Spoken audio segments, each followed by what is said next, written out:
So this story comes from Boston, Massachusetts. It's about a police officer named Matthew Morrissey who works for Boston PD, who was accused of intimidating and harassing a detective who was investigating him. So this man was arraigned and he's facing some charges because there was a detective who was following him around and was doing an internal affairs probe.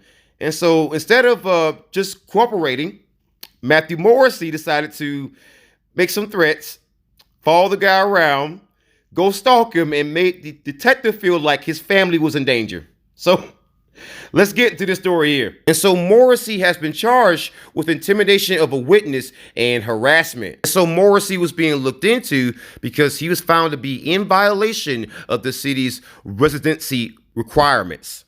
And so after the investigation was concluded, he was placed on leave back on March 5th. And here's where things get wild. Morrissey, just hours after being placed on leave, traveled to the detective's home at around 1:40 a.m. in the morning and then parked his Chevy Silverado just feet away from that detective's front door. And then Morrissey then allegedly stared at that detective through a glass door for about 90 seconds before fleeing the scene.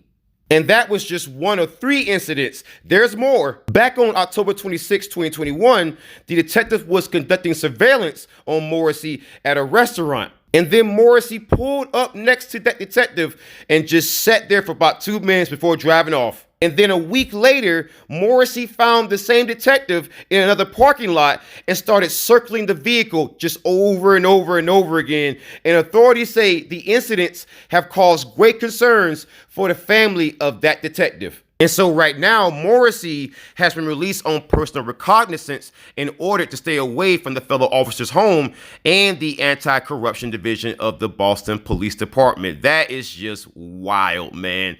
Even the cops are not safe from the cops. Listen, if you're Blue Lives Matter, that should be a sign, man. When I can cover back-to-back stories where cops are not safe from other cops, yo, it's time to concede the point that police officers, maybe their time has just come, man. Maybe we need a whole different system. I'm just saying, man, when stuff like this can happen with impunity.